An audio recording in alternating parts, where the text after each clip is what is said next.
किसान बहुत परेशान था। उसे अपने खेतों को सींचने के लिए पानी की जरूरत थी। इसलिए वह कई दिनों से अपनी जमीन के आसपास किसी कुएं की तलाश कर रहा था। इसी तलाश में वह घूम ही रहा था कि उसे अचानक एक कुआं दिखाई दिया। यह कुआं उसके खेतों से बहुत नजदीक था, इसलिए किसान बहुत खुश हुआ। उसने सोचा कि अब उसकी परेशानी खत्म हो गई। यह सोचकर वह घर चला गया।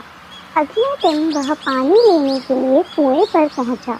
जैसे ही उसने कुएं के नजदीक रखी बाल्टी उठाई, वैसे ही वहां एक आदमी आ धमका। वह किसान से बोला, यह कुआं मेरा है, तुम इससे पानी नहीं ले सकते। अगर तुम इस कुएं से पानी लेना चाहते हो तो तुम्हें इस कुएं को खरीदना होगा।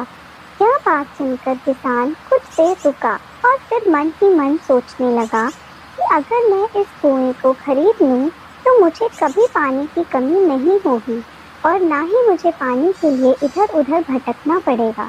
फिर क्या था, दोनों के बीच एक रकम तय हुई। किसान के पास उतने पैसे नहीं थे, लेकिन वह यह मौका छोड़ना नहीं चाहता था।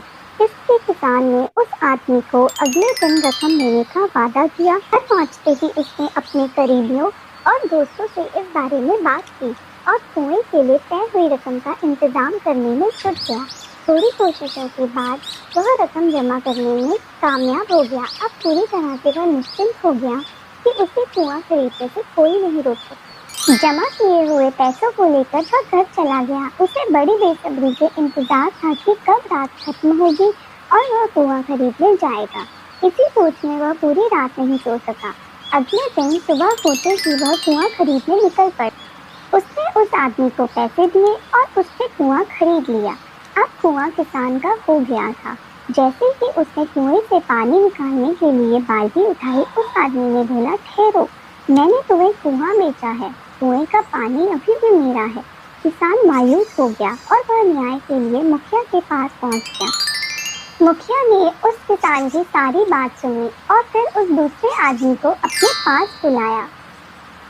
मुखिया ने उससे पूछा, जब तुमने इस किसान को अपना कुआं बेच दिया तो फिर इसे पानी क्यों नहीं लेने दे रहे हो?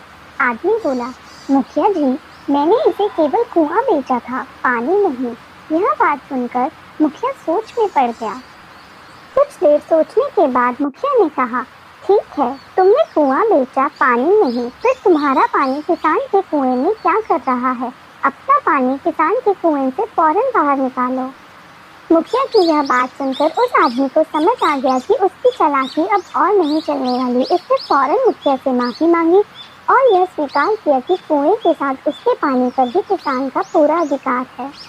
इस कहानी से हमें यह सीख मिलती है कि जरूरत से ज्यादा चालाकी काम नहीं आती।